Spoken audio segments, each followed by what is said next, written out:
Mac, is it going to snow? Yeah. Hi, Iditarod Mason. Welcome to our kitchen. All right. Day 7. Day 7. Day 7 of the Iditarod. Travis Beal still holding on to a dominant lead. Mm-hmm. Yeah, we just watched him go in and out of Caltag. Looked rolling through there. We haven't seen a lead this significant this early in the race in a really long time. Mm-hmm. Yeah, it's amazing. It's incredible. It's crazy. Yes, he just has to maintain. Yeah, he can give back a little bit here and there on his rest, keep those dogs happy and high energy. But yeah, you and I had a bet today. We did have a bet. I lost. Mm-hmm. Mm-hmm. I had that today too. Oh, did you? Did you win? I'm making some ice for a dog team. Okay. Good job.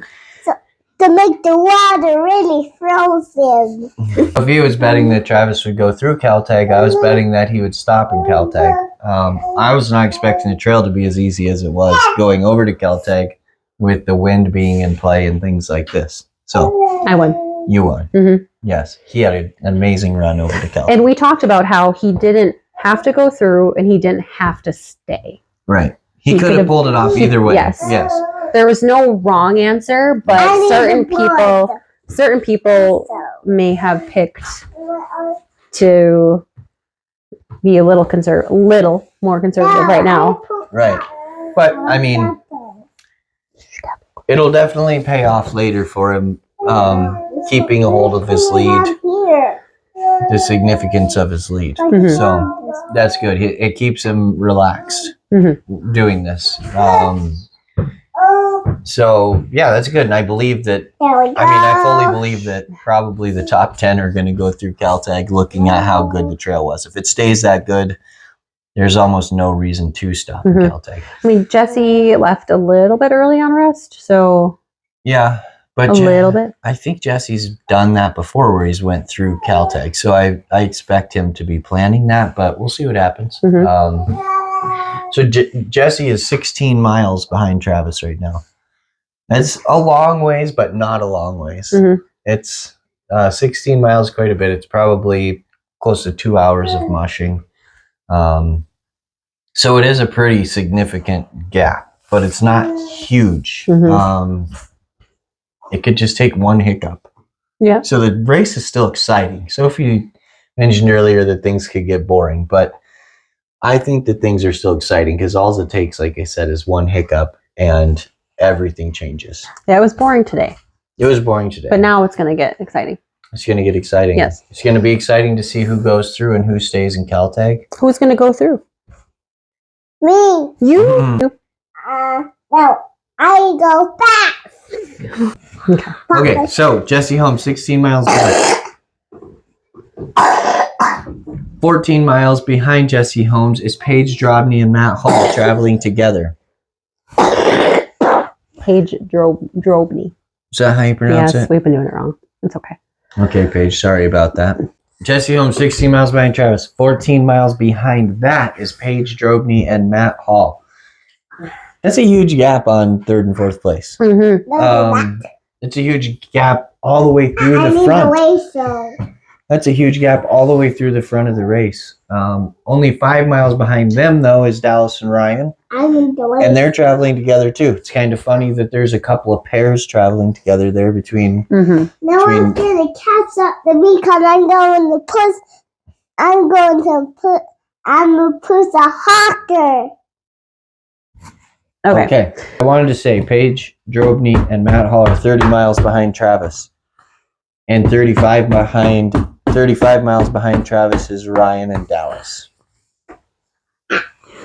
Everybody's been asking us to have the kids in the videos.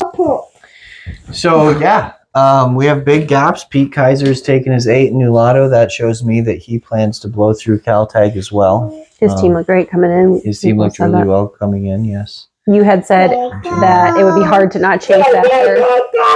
Yes. But he had to stop. But yeah, I thought that if no, Pete already took his 8.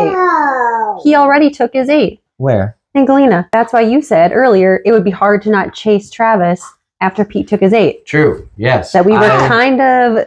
I've jumped Nulato a couple of times, or at least once. I've done a 2-hour break in Nulato once. I've done the mush to Bishop Rock and go all the way to Caltag once. I'm very surprised that no one made a move on the river. Not a single person even tried to make a move on the river. I don't know if everybody's just tanked. The weather is bitter, and it's going to just continue that way. Toughen up. I'm sorry. This is Iditarod, boys. Let's go. But at the same time, keep doing what you're doing. Just let them have it. Yeah. We're happy with that, too. So I'm going to have it later. It is true that run by run, the moves start falling off. And so that was one. Left. Yeah. That was one where could a couple people have? Maybe, but we're not on the back of the dog team. So it's hard to tell, right?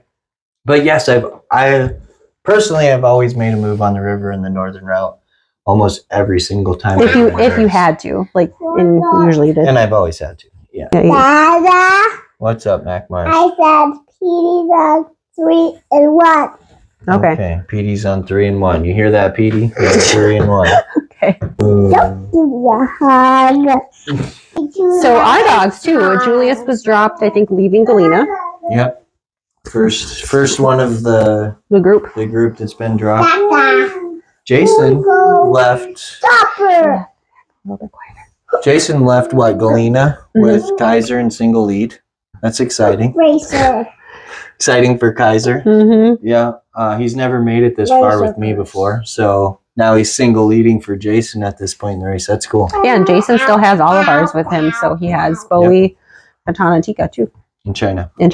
And those are strong veteran dogs, so yes, we're excited for Jason. Yes, rookies. Wow, this is a mix. Right now we have Josie Thayer. She looks like she's leading the way. She's leading the way of the rookies at the moment with Gabe Dunham not too far behind her. I didn't know Gabe was a rookie. I thought she'd went before. She must have tried and scratched, though I just can't remember. So anyways, Gabe and Josie are... Josie's actually out of Galena. And Gabe is last time I checked, still in Galena. But behind them, en route to Ruby, is quite a few rookies and a lot of rookies stacked up in Ruby. But from 25th place to 38th place is all rookies. 100%. That's awesome. That's insane. They go rookies. Go rookies, yes. So cool. Good for them. And is there still not a scratch? No scratches. Woo! Still not a scratch. All the way past the halfway point. Amazing. Woohoo! That is spectacular. There's never been a race that I know of that nobody scratched. I saw a comment on the fan page, Iditarod fan or something, that someone did go through the archives and there hasn't been. I think we're on a record right now. We're on a record. At least from as far back as you can go on the Iditarod website.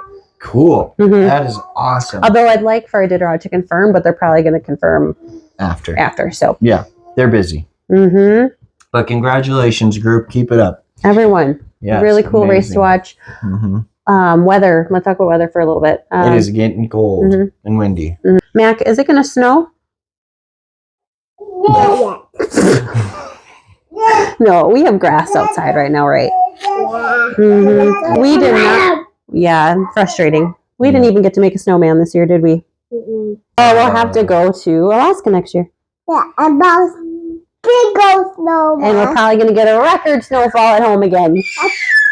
Yep. Oh, yeah. Asher agrees. Blah, blah, blah, he says. Blah, blah, blah. So it's going to get cold. I think the weather forecast said -35, -55, kind of Caltag through. Yeah, what could this do to the trail, and how is this going to affect mushers? Most likely it'll actually harden up the trail unless there's fresh snow out there that gets blown around. It sounded like there's a couple big drifts on the river that people are struggling getting through, and big gusts of wind. So it could be interesting for sure. But yeah, I mean, I think it could keep it as a really nice fast trail with the cold weather. Okay. Without any fresh snow falling, it could be really nice. And I want to run with that dog too. See you next time I Iditarod. Thanks for watching. Thanks for watching. All right, so good night. Good night. Wait. Good job, buddy. You did awesome. You made your own video. Okay, really quickly before we log off. We have some really fast dog teams that are making some moves in the middle of the race, so keep an eye on them. One that comes to mind is Amanda Otto.